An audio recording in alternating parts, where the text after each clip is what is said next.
studio. Thanks so much for joining us. We're pleased to welcome now Congressman Michael Guest. He represents Mississippi's 3rd District. Congressman, thanks for joining us.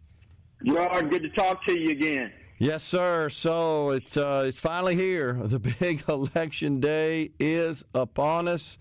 A flurry of rallies by the presidential candidates yesterday in these key battleground states, North Carolina, Michigan, Wisconsin, Pennsylvania. That's where the campaigns kind of parked it and delivered quite contrasting messages. Just all comes down to how this vote turns out. How do you feel?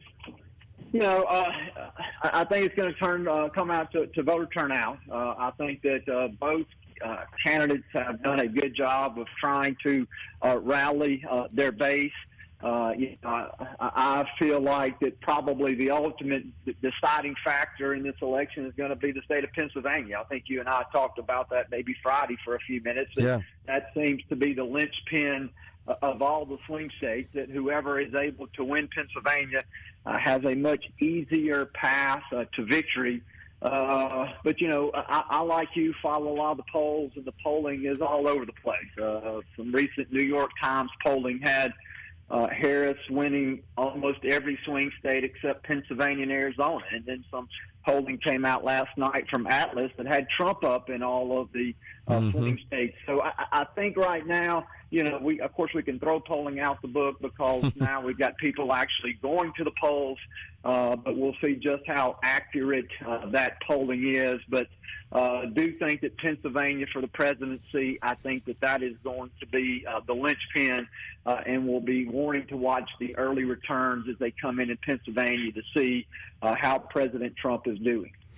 Yes, it's fascinating. We were talking about it in the first segment, just how Pennsylvania has become the pivotal battleground state. It's like the quintessential purple state, and it's a big state. It's 19 electoral votes, and, if Mr. Trump carries the Sun Belt battleground states of North Carolina, Georgia, Arizona, he just needs to pick up one of the 3 Midwest so-called blue wall states, Michigan, Wisconsin, Pennsylvania. Kamala Harris, on the other hand, again, if former President Trump carries those 3 Sun Belt states, she's got to have all 3 to make the numbers work. That's right. She's got to run the table. She would have to have the trifecta to be able to have a path to victory. Going back to Pennsylvania very quickly, I was earlier in the week, I spoke to one of my fellow representatives from the state of Pennsylvania. I kind of asked him, how was he feeling about things?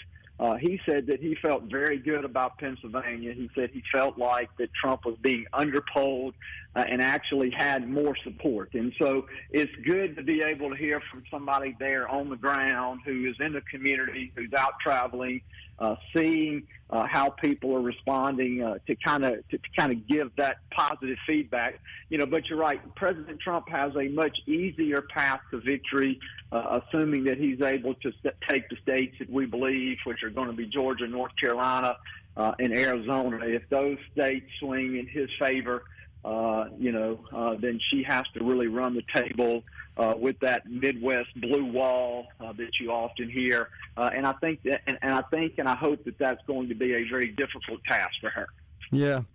It seems like that the campaigns also have I guess enlisted the help of different sorts of people. You've got Kamala Harris with celebrities, and last night I caught Oprah Winfrey out there in front as kind of her main surrogate, her main spokesperson. And Mr. Trump is conducting a rally, his final rally. I said it was Wisconsin. I made a mistake. It was actually Michigan. And you could see in the background a bunch of just everyday blue-collar sort of workers that you would expect to see in an industrial state like Michigan with their hard hats on. It's just odd, is it not, Congressman, how the Republicans have become the party of the working class and the Democrats of the elites. That's exactly right, and it seems like that narrative has changed for the longest period of time. Republicans were deemed to be the party of the elites and Democrats the working class, but that script has flipped, and we see now that where we have unions, not the union bosses per se, but the union membership. We expect much of union membership will vote for Donald Trump. They're tired of the policies of Joe Biden and Kamala Harris. And you talk about people like Oprah Winfrey. You have all these movie stars, television stars, these celebrities who are out endorsing Kamala Harris. And look, I just believe that that's going to move the needle zero, none whatsoever. Yeah. I think that those endorsements are a waste of time. I did see last night, though, that endorsement I do think that would have some impact.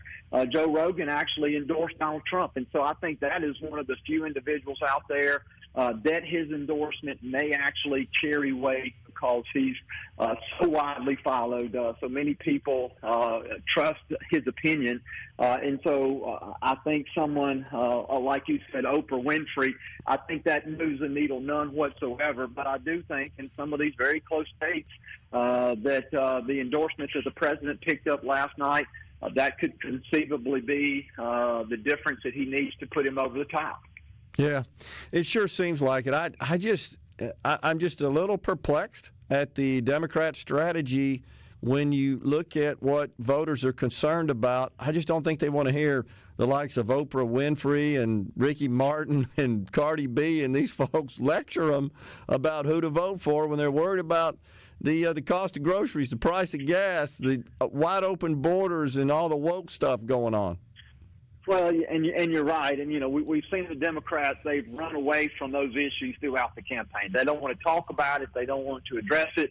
Instead, they want to demonize President Trump, and they want to focus on an issue that they think is a winning issue for them, at least with female voters, which is abortion. Yeah. And that has been the platform that Kamala Harris has chosen. That is not going to play well. We know, particularly in the Deep South, whether that plays well in some of these swing states. I would be surprised because I think people are going to be focused on pocketbook issues. They're going to be focused on the economy, inflation first, immigration second, and then they're also going to be looking on the issues that they see going on across the globe and really the chaos that we've seen over the last 4 years since President Biden has been in office. And there's nothing that Kamala Harris has said or done that's going to indicate that she is going to govern any differently than Joe Biden. As a matter of fact, she has said that there was nothing that she would have changed during her 4 years in office when given that softball, that layup there to be able to separate and create some distance between her and Joe Biden. And so if you look at message, clearly Trump wins all day long. He has been on message. He's talked about the things that are important to the American people. And I hope and pray that that plays well in the states of Pennsylvania, Wisconsin, and Michigan as people go to the polls today. Arizona is a state that the former president leads in the polls. Did not win in the last cycle. There is an abortion measure on the ballot. Many think that might energize Democrat turnout and could be a problem for Mr. Trump. Have you thought about that? And are your colleagues in the state of Arizona, what are they reporting on that? I've got a couple of my colleagues who are in very close races there in Arizona. I mean, two of the races that I think we need to watch election night if we're going to look at who is going to control the House, which party. There's two swing districts there in Arizona, Juan Ciscomani and David Schweiker, who are Republicans in very purple seats. And I'll tell you that in those seats that they serve, there is a concerted effort nationally by the Democrats to defeat them. They are being outspent roughly 2-1. Large sums of money are being poured in from outside groups to defeat them. And I think that they are looking to also piggyback off of those ballot initiatives. Yeah. And so I think Democrats strategically have tried to place those initiatives on the ballot in places that they want to really drive turnout, particularly the turnout of females. We see that President Trump does not do as well as the vice president with female voters. And so I think that is one of the reasons that they're putting these types of things on there, to drive female voters to the polls in hopes that once they go and they vote for or against the ballot initiative, that they may also be able to pick up some Democratic support. Congressman, appreciate you joining us. Really enjoyed your insights on this big election day. And, of course, we got just a couple of minutes. You're looking good in your race, of course, so we hope to see you tonight. I think we're going to be at a watch party downtown and looking forward to a big victory. Yes, sir. Well, I appreciate you, Gerard, and, yeah, we're hopeful for that red wave this evening, and I will see you tonight. You got it. Congressman Michael Guest has been our guest on Middays. We're stepping aside. We're coming right back.